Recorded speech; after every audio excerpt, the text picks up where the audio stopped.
Sí, pues para mí es un orgullo ser, me contaba tal vez Mónica, que era tal vez el consultor más joven en cuanto a la RIE, y ese pues, orgullo que me hace pues, expositor más joven se materializa haciendo un objetivo que es mostrar la importancia de esta herramienta y la efectividad que tiene el salón de clase. Entonces, para esto, pues vamos a hacer una presentación dividida en tres partes. Las tres partes son, en primer lugar, vamos a hablar del debate y a conceptualizar sobre qué es el debate, cuáles son las distintas modalidades de debate que se dan en la sociedad, y entrar a actualizar cuál es la herramienta del debate estudiantil y cuáles son sus efectos. En segundo lugar, vamos a estudiar el debate en relación a la democracia. Y para esto vamos a primero definir el debate estudiantil, luego definir unos elementos de la democracia y en tercer lugar definir cuál es la conexión entre el debate y la democracia. Y en último lugar vamos a estudiar cuáles son los elementos catalizadores del debate y los elementos que lo hacen más importante, muy importante, una herramienta bastante dinámica y efectiva a la hora de capacitar a nuestros jóvenes en valores democráticos. Entonces, en la primera parte, contextualizando sobre qué es el debate, sobre qué es el debate, debemos definir cuáles son los elementos que componen la práctica del debate. Entonces, tenemos unos elementos que son considerados elementos esenciales, otros que son considerados elementos de su naturaleza y elementos accidentales. En los esenciales es lo que hace que el debate sea debate. Y esto es lo que hace que una práctica, un foro cualquiera, si tiene estos dos elementos que ya les explicaré, sea un debate. Por el contrario, si hay un foro que sea, no sé, que se llame debate, pero que no tenga estos elementos señalados, no podemos decir que se trata de un debate. ¿Cuáles son estos dos elementos? Una moción. ¿Qué es la moción? Una temática a discutir. Por ejemplo, acá tenemos Red por el Desarme Ciudadano. Aquí la moción es el desarme ciudadano, una proposición. A partir de la proposición se genera el segundo elemento, que es el disenso. Y por disenso entendemos dos posiciones que no están en acuerdo. Entonces, por ejemplo, a partir del disenso en el desarme ciudadano, una posición diría, no estamos de acuerdo con el desarme ciudadano porque 1, 2 y 3, y la otra posición diría, estamos de acuerdo con el desarme ciudadano por 3, por 4, 5 y 6. Entonces, estos dos son los dos elementos que hacen que el debate sea debate. En cualquier momento, si hay un tema, y si hay una posición a favor y en contra, estamos enfrente de un debate. Ahora, el segundo elemento a estudiar son los elementos de la naturaleza del debate. Por la naturaleza nos referimos a elementos que normalmente están en el debate, pueden estar o pueden no estar, y sin embargo no deja de ser un debate. Estos elementos le dan las características propias a cada debate y lo distinguen de otros. Estos son, por ejemplo, las reglas, y los debates tienen distintos formatos, puede ser un debate de formato político, puede ser un debate de formato parlamentario, y cambia, pero no por esto deja de ser un debate. El segundo elemento es el otro. Entonces, acá vemos el ejemplo de un formato, y es quién habla primero, quién habla después, cuánto tiempo habla, qué rol ocupa, y estos son los elementos que hacen la composición del debate y pueden cambiar de uno al otro. Luego tenemos otro elemento que es de su naturaleza, los jueces. Pueden ser en algunas ocasiones jueces expertos, pueden ser jueces del común, personas del salón de clases, o puede ser el público. Esto puede cambiar de acuerdo a los objetivos del profesor, que más adelante les presentaré la adaptabilidad de las normas del debate. El tercer elemento son los elementos accidentales. Y en esta presentación nos referiremos a ellos por ser elementos que no varían en la naturaleza alguna del debate. Entonces, por ejemplo, que las personas debatan vestidas de una manera o de otra, o que las personas utilicen o no utilicen corbatas, son elementos, minuciosidades que en todos los debates van a ser distintas y es un análisis caso por caso. Eso es el debate general, pero dentro del debate se dan modalidades de debate. Y para decir modalidades de debate nos vamos a referir a otro. Debate común es el que realmente sucede en la sociedad, y debate como dinámica. En el debate común tenemos tres elementos que lo distinguen, y es, primero, quienes debaten en realidad dicen o hacen lo que están pensando. En segundo lugar, se da espontáneamente en la sociedad, en el día a día de las personas. Y en tercer lugar, se da por necesidad. Por ejemplo, tenemos acá un debate personal, en donde una persona tiene una proposición A y una proposición B.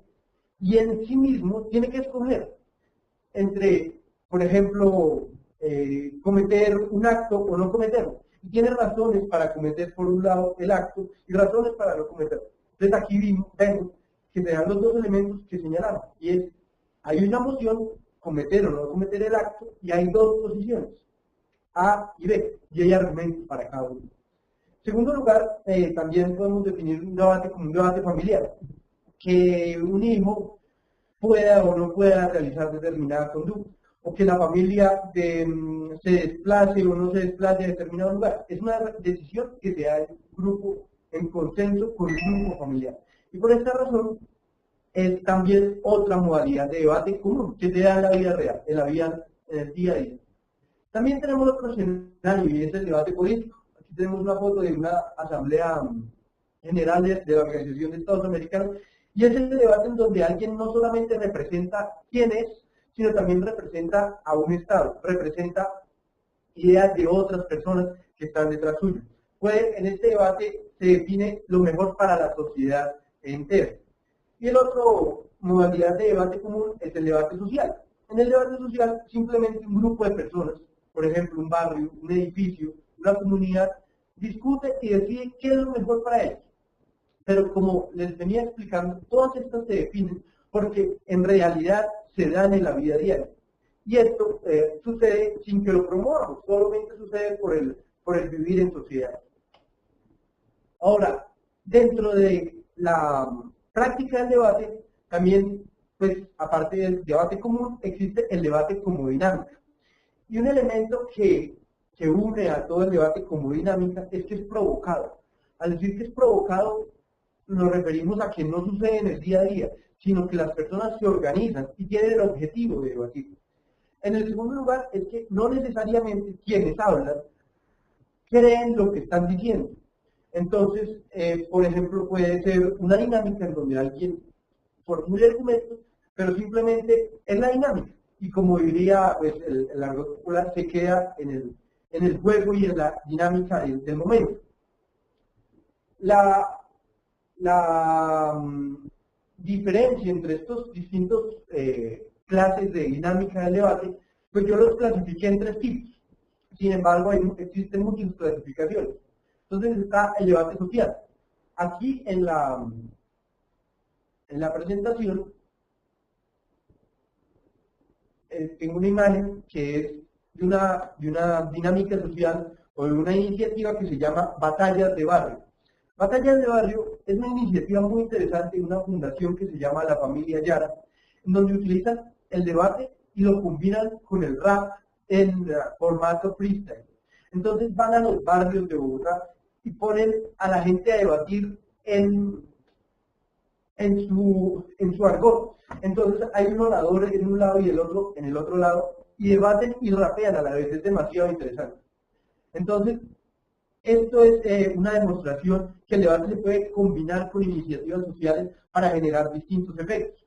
Otra posibilidad es el debate con distintos grupos. Entonces existe también el Women's Debate Institute, que es un grupo que utiliza el debate como una herramienta de empoderamiento de la mujer.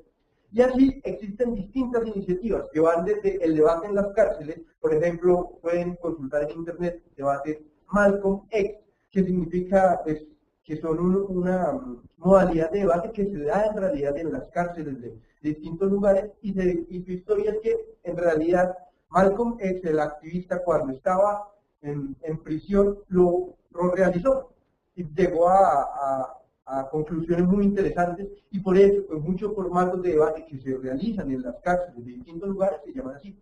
Lo pueden mirar más adelante en internet.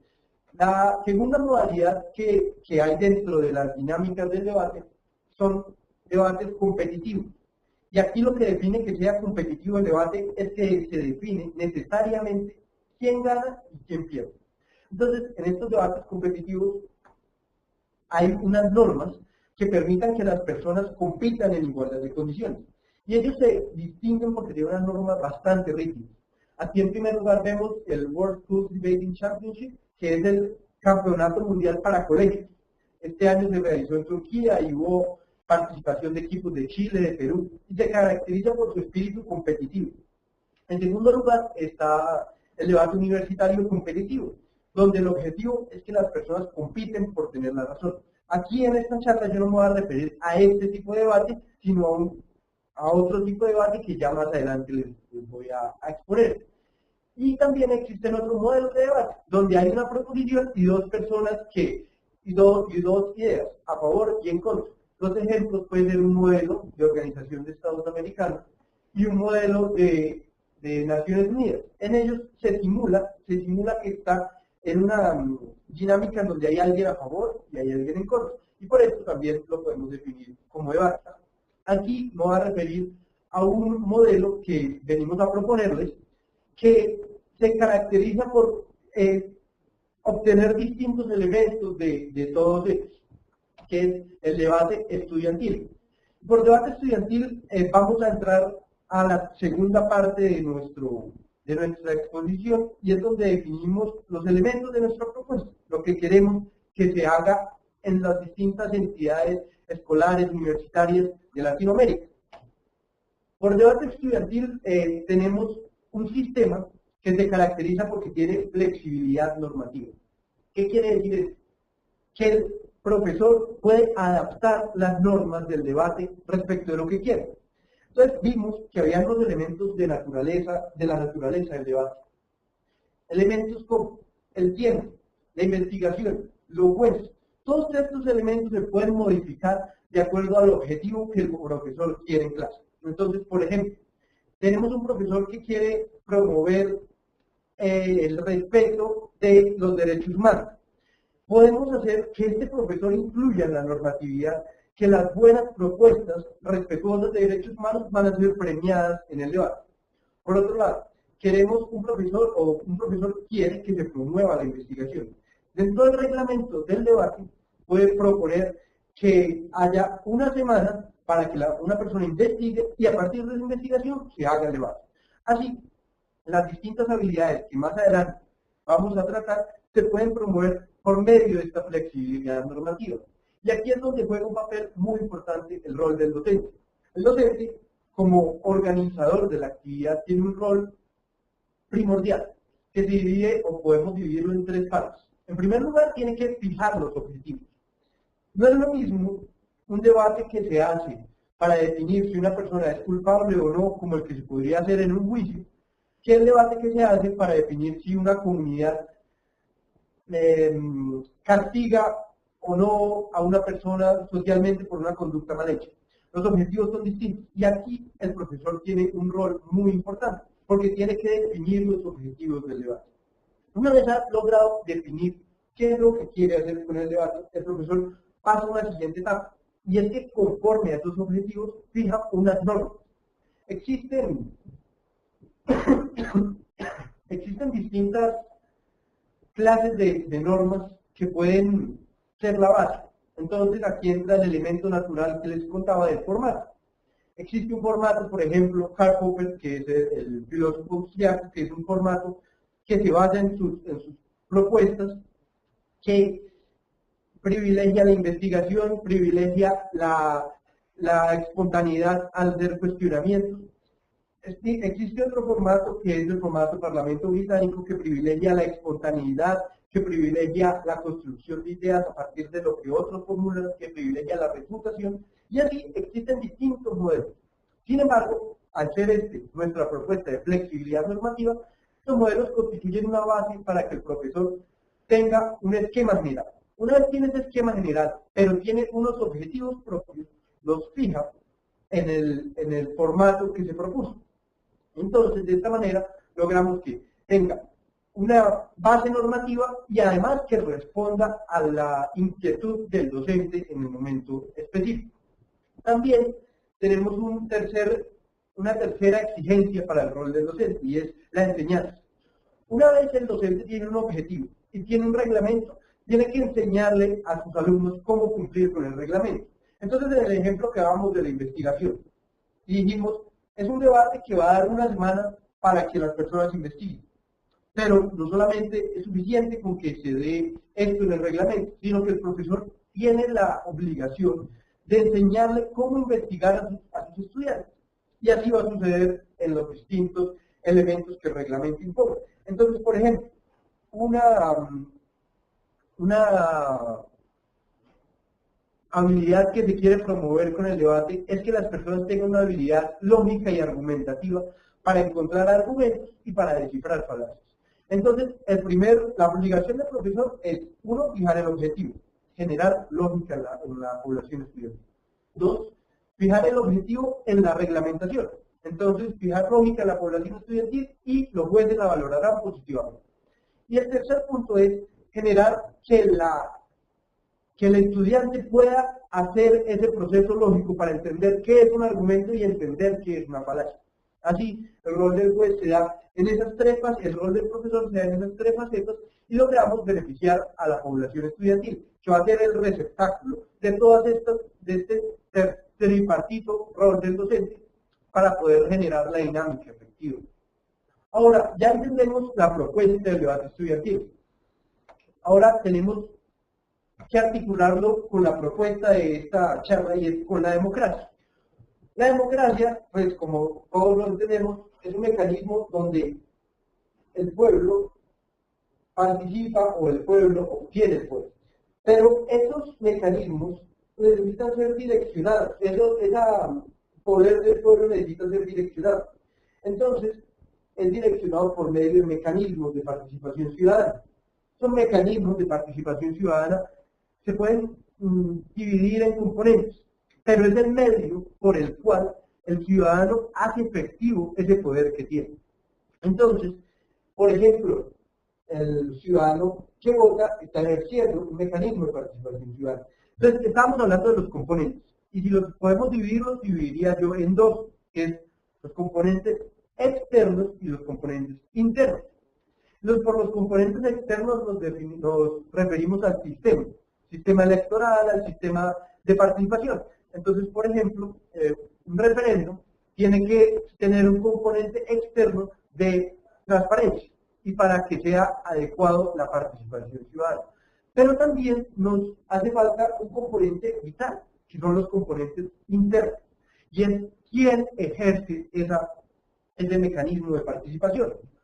Y es que no basta con que el mecanismo exista, sino que hay que tener unas capacidades propias que responden al mecanismo mismo.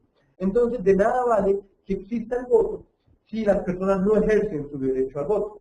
O de nada vale que existan cabildos regionales si las personas simplemente no se interesan por discutir. Entonces, aquí lo que nosotros queremos plantear es que el debate es un mecanismo para generar las capacidades necesarias o las características necesarias para que el componente interno de los mecanismos de participación ciudadana se estructure adecuadamente.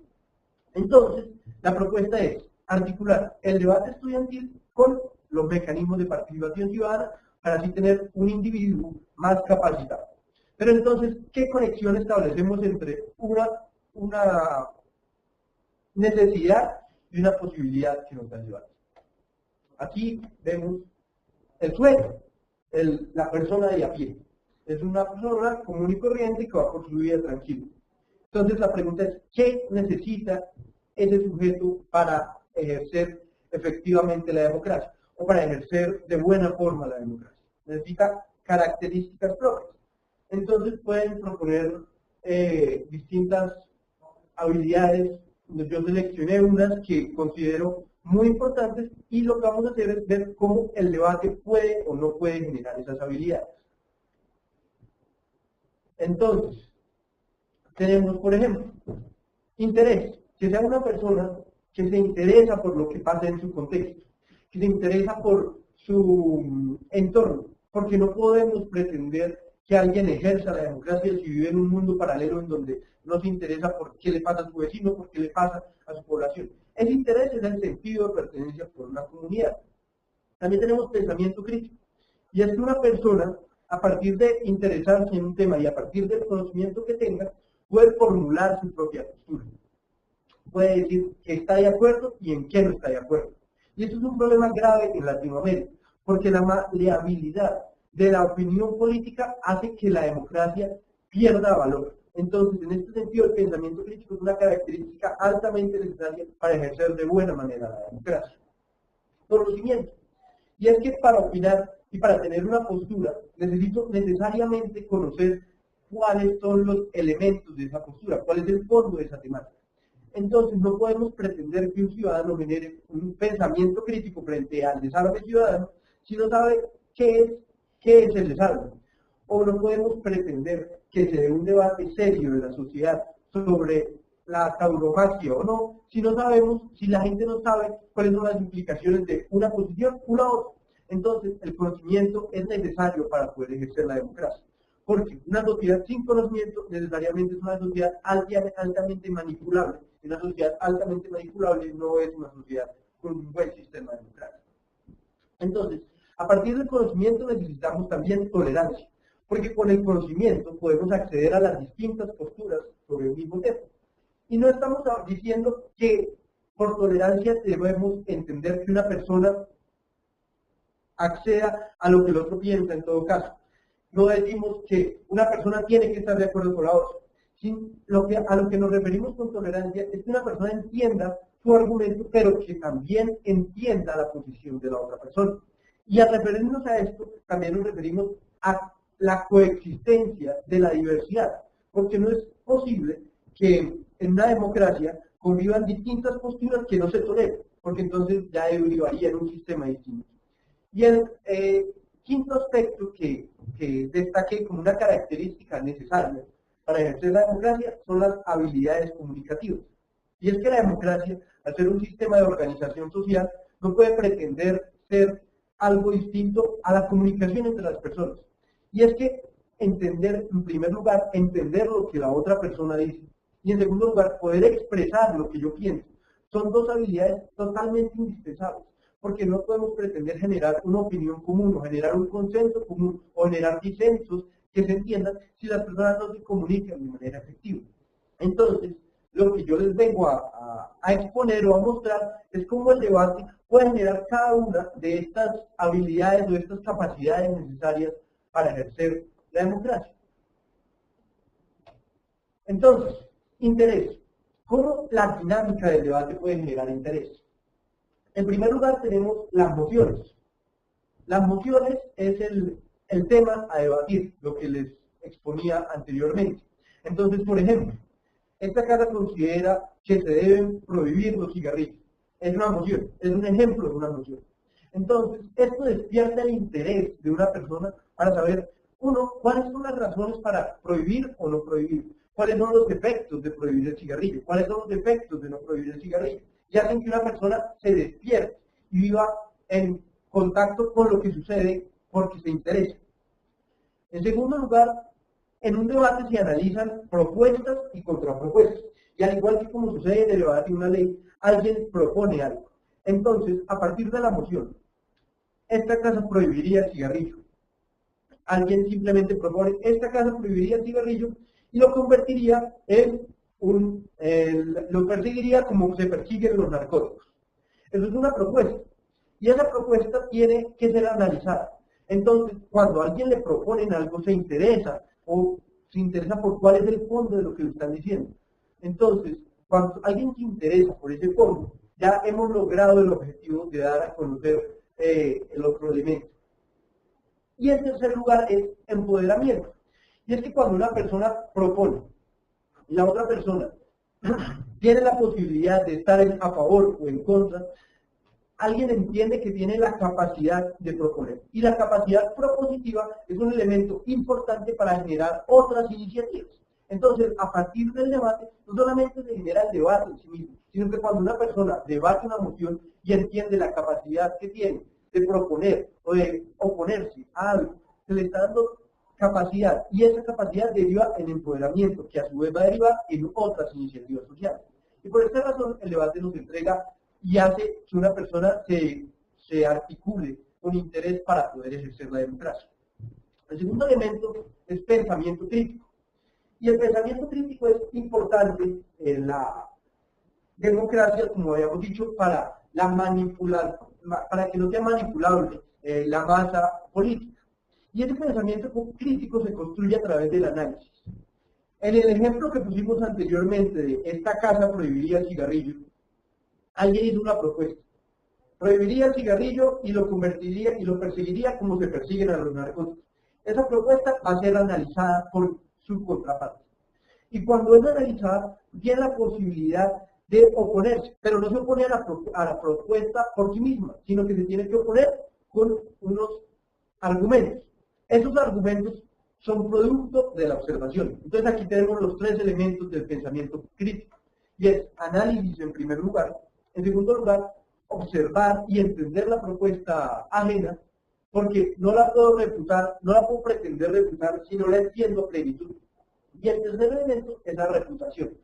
Y es que después de que sé que la propuesta del otro no me gusta, después de que sé que las razones no me gustan, tengo que saber exponer por qué es que no me gusta y por qué es que no estoy de acuerdo. Y estos tres elementos construyen una persona crítica, una persona que va a tener la posibilidad de estar a favor y en contra de las distintas cosas de la sociedad. En el debate y en la dinámica del debate hay una premisa que es un principio, y es que no hay verdades absolutas. Al no existir verdades absolutas, todo puede estar en cuestionamiento. Entonces, al poderse cuestionar todo, una persona va a estar en constante crítica a la sociedad, y no una crítica destructiva, sino una crítica constructiva, en donde yo no estoy de acuerdo con algo, doy mis razones por las que no estoy de acuerdo, entiendo la propuesta del otro, pero también formulo una que pueda ser mejor. Y es una habilidad altamente importante en democracia. El tercer elemento que nos genera es conocimiento. Y es que, como en palabras del filósofo Karl Popper, el debate no es solamente una dinámica, es el proceso de construir conocimiento a partir de la universalidad que yo tengo en mi mente, pero también la universalidad que el otro tiene en su mente. Es un proceso de creación de conocimiento. Entonces, ¿cómo empieza este proceso? A partir de la investigación. Y es que las personas que debaten, ya sea en debates con preparación o sin preparación, es decir, un debate improvisado o un debate con tiempo de preparación, tienen que investigar, tienen que conocer una temática. Y al tener ellos ese deber, tienen que ser altamente curiosos. Y al ser personas curiosas, generan conocimiento. También tienen que estar enterados de lo que pasa en la actualidad. Y aquí el rol del docente es altamente importante. ¿Por qué? Porque en la actualidad, las mociones tienen que, para generar su efecto, estar relacionadas con la actualidad. Entonces, cuando un profesor propone mociones como esta casa está en contra de como lo que se está debatiendo en este momento en la Comisión Interamericana, está en contra de recortar las capacidades de la Comisión Interamericana de Derechos Humanos respecto de libertad de expresión. Aquí estamos debatiendo un tema de actualidad, lo cual obliga a los debatientes a informarse sobre qué es lo que está sucediendo en la actualidad. Entonces, generamos no solamente conocimiento de fondo, sino también conocimiento sobre qué es lo que está sucediendo a mi alrededor. También, en tercer lugar, tenemos la apreciación de la diversidad. Y es que si un debatiente no solamente entiende su propia postura, sino que además de eso entiende la postura del otro, está apreciando y conociendo distintos puntos de vista. Y es una habilidad altamente apreciada y valorada de buena manera en el debate. ¿Por qué? Porque yo siempre estoy obligado no solamente a defender la posición en la que creo, sino defender la posición en la que posiblemente no creo. Y esto nos lleva a nuestro cuarto elemento, que es la tolerancia. Y aquí vamos a poner un ejemplo. Hay un debate sobre comunidades indígenas y el valor que tiene la educación en lenguas indígenas. En un lado tenemos a una persona proveniente de una comunidad indígena que por su formación entiende el valor que tiene su lengua en la educación. Y en el otro lado tenemos un alumno de una ciudad. Supongamos que cambiamos los roles y ante la ciudad lo hacemos defender la educación en lenguas indígenas. Y al indígena lo hacemos defender la visión que tiene el estudiante de la ciudad. Así logramos que el estudiante de la ciudad entienda cuál es la importancia que la persona de la comunidad indígena le da a la educación en su lengua materna. Y a la vez logramos que la persona de la comunidad indígena entienda cuáles son los argumentos por los cuales una persona de la ciudad no necesariamente le da el mismo valor que él le da a la educación indígena. Así logramos, a partir del conocimiento, generar tolerancia. Y a partir de esa tolerancia, generar apreciación de la diversidad. Entonces, este elemento de la representación significa que en la dinámica del debate, no necesariamente yo voy a ejercer el rol en el cual estoy de acuerdo en realidad, sino que puedo ejercer otro rol. Entonces, por ejemplo, en distintos escenarios de debate, una vez pude realizar un debate con una persona vegetariana y era hindú. Yo no lograba entender antes de ese debate cuáles eran las razones que él daba para comportarse de esa manera. Fue un debate con investigación y pude entender cuáles eran sus razones. Y eso genera apreciación o ponerse en los zapatos del otro, como la dinámica del debate lo llamamos. También son elementos de valorar lo ajeno, pero a partir también de valorar lo propio. Y es que en el debate tenemos dos propuestas que uno tiene que decir que la de uno es mejor, pero no porque sí, sino porque la valora y encuentra los argumentos para que sea mejor. Y también tiene que decir que la del otro es buena o es mala, pero por unos argumentos, no por razones cualquiera. También tiene el deber de oponerse a la propuesta de la persona. Y es un elemento importante y un principio que rige el debate, y es que se refutan los argumentos. Y las personas son solamente el puente para que los argumentos sean expuestos. Y por esta razón, en el debate, es un principio importante enseñar que no es un ataque entre personas, es un ataque entre los argumentos. Y por ende, se queda entre los argumentos. Y para finalizar, en cuanto a las habilidades necesarias, tenemos las habilidades comunicativas.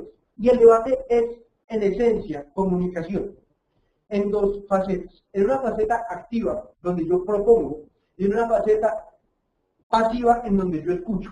Y es que en el debate se le enseña a una persona no solamente a argumentar, sino a comunicar sus argumentos de una forma que sea efectiva para que las personas no solamente entiendan, sino que también se pongan de la posición de quien está hablando. Y por el otro lado se le enseña a una persona a refutar. Y para refutar, el primer paso es entender, es escuchar. Por eso este rol pasivo es altamente importante. Entonces, cuando un debatiente quiere refutar la propuesta del otro, el primer paso indispensable es escucharla y comprenderla y a partir de eso formular sus objeciones. Entonces, estas habilidades comunicativas necesarias para la democracia son altamente coordinadas con la dinámica misma del debate y se promueven por su misma naturaleza. En conclusión de este punto, vemos que hay habilidades que la democracia privilegia o que privilegian a la democracia. Que esas habilidades pueden ser enseñadas a partir del debate. Que en una medida mayor o menor el juez o el profesor tiene el deber de implementar en el reglamento conductas que deriven en estos elementos, pero que por su naturaleza son altamente coincidentes y por esto es posible enseñar democracia a partir del debate. Como un elemento final en la exposición, quisiera contarles cuál es el elemento que distingue al debate de otras dinámicas. Y hay tres razones por las cuales es altamente atractivo para la población estudiantil. Primero, la recepción que el debate obtiene es muy gratificante. Nosotros en la Liga Colombiana de Debate hemos podido enseñar debate durante 4 años en distintos escenarios, en colegios públicos, en las zonas bastante vulnerables de Bogotá, en colegios bastante beneficiados de Bogotá también, en distintas regiones del país, y vemos que un elemento en común es que el debate se adapta. Entonces, personas de la más exigente formación, como personas que simplemente tengan sentido común, pueden debatir. Y por esta razón a la gente simplemente le gusta, porque es una herramienta que hace parte del ser persona, del vivir en sociedad, y se adapta fácilmente a esta dinámica. La segunda razón por la cual tiene alta recepción estudiantil es que el debate crea redes interescolares. Y es que cuando un profesor tiene un grupo de debate y otro profesor en otra institución tiene un grupo de debate y deciden encontrarse para debatir, las personas hablan entre ellos y esas redes tienen alta utilidad para futuros proyectos. Puede que no sean de debate, puede que simplemente sean un proyecto porque dos personas llegaron al acuerdo que estaban en contra de las armas para los civiles. Entonces, simplemente sacaron un proyecto sobre desarme civil. Estas redes son altamente útiles para catalizar todos los proyectos que a partir del debate se dan. Y el último elemento que es altamente característico del debate es que hay un liderazgo en su promoción. Y aquí hablo desde la perspectiva propia. La Liga Colombiana de Debate nació como una iniciativa estudiantil. Yo era estudiante en mi ciudad natal, Bucaramanga, y nació como un estudiante que proponía algo. Y a la gente le gustó tanto que asumió su liderazgo, que asumió la bandera. Y hemos visto que el fenómeno del debate en las distintas instituciones muchas veces está liderado por los profesores, pero en muchos otros casos son los mismos estudiantes los que le proponen a la institución que quieren debatir. Y esto en muy pocas ocasiones se da. Estudiantes tan interesados en la dinámica que le digan a la institución: yo ábranos este espacio, nosotros nos encargamos de entrenar, de capacitarnos, ayúdenos. Es un fenómeno que poco se da porque despierta altamente el interés de los estudiantes. Entonces, para concluir en este punto, la alta recepción estudiantil es un elemento que cataliza al debate, que lo hace una herramienta altamente efectiva por el gusto que genera, porque es que simplemente cuando a alguien le gusta algo, lo hace bien, y cuando alguien lo hace bien, genera el efecto que se espera. Ya para concluir, porque mi tiempo se está agotando, me gustaría dar unas conclusiones, concluir en este tema, y es 3 simples conclusiones. El debate es una herramienta que se adapta. Como vimos, hay unos elementos que son esenciales, pero que hay unos elementos que son naturales, que los naturales se pueden modificar según los objetivos que se tengan. Entonces, al ser adaptable, se puede homogenizar con otras prácticas. En segundo lugar, que las aptitudes que el debate promueve o las capacidades que entrega son altamente concordantes con la democracia. Y uniendo estas dos premisas, podemos decir que 1, el debate es una herramienta altamente adaptable. 2, la adaptabilidad se da de mejor manera por tener tanta concordancia con las capacidades para ejercer la democracia. Y podemos concluir que el debate es una herramienta efectiva para promover la democracia. En último lugar, la alta recepción y el gusto que los estudiantes tienen por esta herramienta la convierte en el catalizador y el diferenciador de otras herramientas. Porque ya tenemos, por un lado, que es una herramienta que le gusta a la gente. Por otro lado, que es una herramienta productiva. Y sumado a que es una herramienta que es adaptable, nos genera el efecto de ayudar y promover en la capacitación de valores democráticos. Ya habiendo finalizado mi tiempo, nos gustaría pues invitarlos a la práctica del debate. Nos gustaría también darles nuestro más sincero agradecimiento por haber asistido a nuestra charla y también poner a su disposición la ayuda de la Liga Colombiana de Debate. Ahí en la presentación tienen nuestra página web en la cual pueden acceder a distintas herramientas y distintos debates que constantemente estamos subiendo a internet para implementar nuestros salones de clases. Ya pues, no siendo más, le doy la palabra a los organizadores. Muchas gracias por su atención. No pude estar leyendo los mensajes constantemente porque pues, estaba mirando la cámara, pero ya ahora damos el espacio para las preguntas. Muchas gracias.